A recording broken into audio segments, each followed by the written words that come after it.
네, 오늘 하나님께서 우리에게 주시는 말씀은 사무엘하 17장 27절부터 29절까지의 말씀입니다. 다윗이 마하나임에 이르렀을 때에 암몬 족속에게 속한 라빠 사람 나하스의 아들 소비와 로데발 사람 암미엘의 아들 마길과 로글림 길르앗 사람 바르실레가 침상과 대야와 질그릇과 밀과 보리와 밀가루와 볶은 곡식과 콩과 팥과 볶은 녹두와 꿀과 버터와 양과 치즈를 가져다가 다윗과 그와 함께한 백성에게 먹게 하였으니 이는 그들 생각에 백성이 들에서 시장하고 고나고 목마르겠다 함이더라. 아멘. 네, 이제 요단강을 건너서 이 마하나임이라고 하는 그 지역에 진을 치고 있는 그런 다윗의 일행들이었습니다. 많은 인원은 아니었겠지만 현재 이들이 많이 힘들고 어려운 상황 속에 속해 있습니다. 그런데 그런 그때 누군가가 지금 다윗과 그 일행들을 도와주고 있는데 바로 암몬 사람들이었습니다. 이 말씀에서 보고 있으면 소비와 마길과 바실레라고 하는 그런 세 사람이 나오는데 이 세 사람이 지금 어려움에 처해 있는 다윗과 그 일행들을 도와주고 있었다는 얘기예요. 음식을 제공해 줍니다. 생필품을 공급해 줍니다. 그런데 지금 이 상황이 어떤 상황입니까? 압살롬이 대세인 상황이에요. 압살롬에게 쫓겨서 여기까지 왔고 이제 다윗은 쫓겨나든지 죽든지 하는 그런 상황, 즉 압살롬이 이스라엘의 왕이 될 수 있는 그 상황에 놓여 있는데 그 시간 속에서 이 세 사람이 지금 다윗을 도와주고 있었다라고 하는 그 말씀입니다.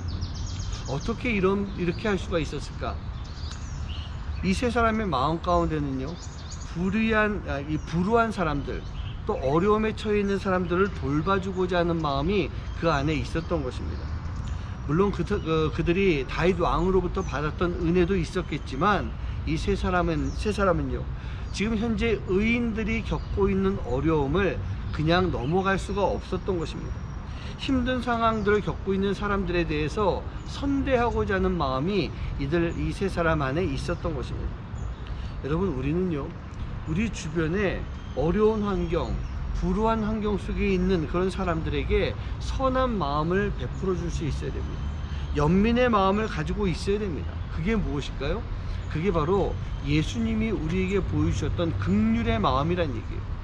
여러분, 긍휼이라고 하는 단어는요, 상대방의 그 어려운 환경들이 내 마음에 동일하게 느껴지는 것, 그게 긍휼의 마음인 것입니다. 그리고 이 마음은요, 반드시 우리의 삶 속에서 표현되어져야 되는 것, 그게 긍휼의 모습인 것입니다. 사랑하는 성도님들, 우리는요, 우리 주변에 하나님의 자녀가 불의한 일들을 겪고 있는 것에 대해서 분명한 긍휼의 마음이 우리에게 반드시 있어야 되는 것입니다. 그리고 또 한 가지는요, 바로 하나님 편에 서 있는 사람들을 돕겠다라고 하는 마음, 이 마음이 이 세 사람에게 있었던 것입니다. 소비는 다윗이 어떤 사람인지를 잘 알고 있습니다. 다윗을 통해서 하나님이 어떤 분이신지도 잘 알고 있습니다. 여러분, 우리가 하나님 편에 서 있는 사람을 도와주는 것, 그게 바로 하나님의 뜻을 따르는, 하나님 편에서 하나님의 뜻을 따르는 삶의 모습이 되는 것입니다. 세상에 유익 없습니다. 세상 권세도 아마 못 누릴 것입니다. 세상에 부귀영화도 없을 것입니다. 비록 내가 조금 힘들어진다 할지라도 우리는 늘 언제나 하나님 편에 서 있어야 됩니다.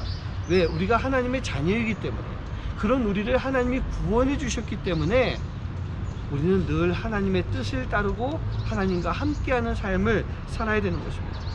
그리고 우리는요, 악을 행하는 자들로부터 멀어질 수 있는 삶을 살아야 되는 거예요. 이 세 사람은 악이라고 할 수 있는 압살롬을 따른 것이 아니라 선인 다윗을 따랐던 것입니다. 악을 멀리 했던 거예요. 악인의 번영은요, 교회와 성도들에게 큰 해를 줍니다. 근데 중요한 것은 뭐냐? 그 악은 반드시 멸망합니다. 그 악은 반드시 멸망합니다. 우리가 그 멸망하는 악 옆에 서 있다가 함께 멸망의 길로 들어서지 말아야 되지 않겠습니까?